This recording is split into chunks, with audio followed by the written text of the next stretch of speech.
देखिए एक प्रश्न है, यह घन एवं घनाभ से संबंधित है। एक 16 सेंटीमीटर भुजा वाले घन को 4 सेंटीमीटर छोटे घन में विभाजित किया जाता है। देखिए इसके कहने का सीधा मतलब है कि एक घन है, क्या एक बड़ा सा घन है। मैं एक घन देखिए यहाँ बना रहा हूँ। जब आप घन बना के प्रश्न को सॉल्व करोगे तो आपको सॉल्व करने में बहुत ही आसानी होगी। देखिए ये हमारा घन बन गया। इसकी भुजा कितनी है? 16 सेंटीमीटर है। घन की समस्त भुजाएं समान होती हैं, आप जानते ही हो।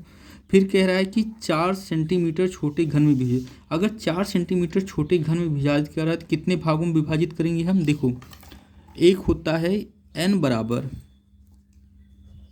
बड़े घन की भुजा।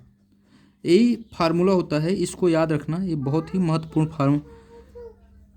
छोटे घन की भुजा, क्या छोटे घन की भुजा, तो n बराबर कितना आ जाएगा? बड़े घन की भुजा 16 सेंटीमीटर है और छोटे घन की भुजा 4 सेंटीमीटर है। काट दीजिए, कितना आ गया? 4 चौक 16, 4 आ गया। अर्थात इसको हम घन को 4 भागों में डिवाइड करेंगे। अच्छा, 4 भागों में डिवाइड करने के लिए कितनी लाइनें खींचनी पड़ेंगी? तो याद रखना, यदि 4 भागों में डिवाइड करना है तो 3 लाइन खींचनी पड़ेगी। मतलब जितने भाग में डिवाइड करना है उससे एक कम लाइन खींचनी पड़ती है। जैसे कोई पूछे 5 भागों में डिवाइड करना है तो 4 लाइनें खींचनी पड़ेंगी। तो हम खींचते हैं कितनी लाइनें? 1 लाइनें, 2 लाइनें और 3 लाइनें। भाई देखना, ये मत कहना कि यार ये तो पतला मोटा हो गया, ये हाथ है भाई, ठीक है। 1 2 3, 1 2 3। ये देखो इस तरह से प्यारा सा एक घन बन गया, ठीक है भैया। अच्छा तो नहीं बना है, लेकिन ऐसे एक घन बन गया। अब देखो, अगर पूछे कुल घनों की संख्या या छोटे घनों की संख्या, n बराबर n क्यूब होता है। तो n कितना आया है? n आया है 4। तो 4 का क्यूब कर दीजिए, 4 चौक 16 चौका 64। टोटल हमें 64 छोटे घन प्राप्त होंगे यदि हम 16 सेंटीमीटर भुजा वाले बड़े घन को 4 सेंटीमीटर वाले छोटे घन में विभाजित करेंगे तो टोटल 64 घन प्राप्त होंगे, ठीक है, छोटे घन। अब शीर्ष घनों की संख्या देखिए, अगर आपने हमारा पिछला वीडियो पढ़ा होगा तो हमने आपको बताया था कि जो शीर्ष घन होते हैं, जब आप इसकी थ्योरी पढ़ेंगे, पीछे अगर नहीं पढ़े हैं तो पढ़ लेना, इनकी संख्या ऑलवेज 8 होती है। किसी भी कंडीशन में शीर्ष घन की संख्या सदैव 8 होती है, ना 8 से अधिक होगी ना 8 से कम होगी। आते हैं हम मध्य घनों पे। किस पे? मध्य घनों पे, कि मध्य घनों की संख्या कितनी होगी। तो देखो मध्य घनों की जो संख्या होती है उसका फार्मूला होता है 12n-2,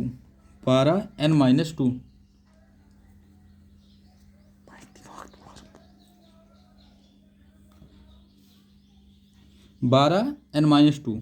तो यहीं पे वैल्यू रख दीजिए, थोड़ा इधर आ जाते हैं, वैल्यू रख देते हैं 12। 4 - 2 बराबर 12 गुणे 4 में से 2 घटाओगे 2 आ जाएगा, बराबर 12 दूना 24। तो मध्य घनों की संख्या कितनी आ गई? मध्य घनों की संख्या 24 आ गई। केंद्रीय घन कितने होते हैं? केंद्रीय घन होते हैं 6n-2 का स्क्वायर, ठीक है। आइए यहाँ पे सॉल्व कर लेते हैं।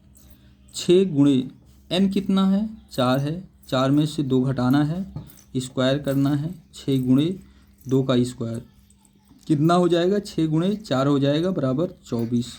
कितना आ गया? केंद्रीय घनों की संख्या 24 आ गई। अच्छा, अंतः केंद्रीय घनों का क्या फार्मूला होता है? अंतः केंद्रीय घनों का फार्मूला होता है n-2 का क्यूब। रख दीजिए n की वैल्यू, 4 - 2 का क्यूब बराबर 2 का क्यूब। 4 में से 2 घटाओगे 2 आएगा, 2 दूना 4 दूना 8। इसका आंसर कितना आ गया? 8 आ गया। तो यही रहा। बस आपसे निवेदन है कि आप चैनल को सब्सक्राइब, लाइक और अपने दोस्तों को शेयर ज़रूर करें।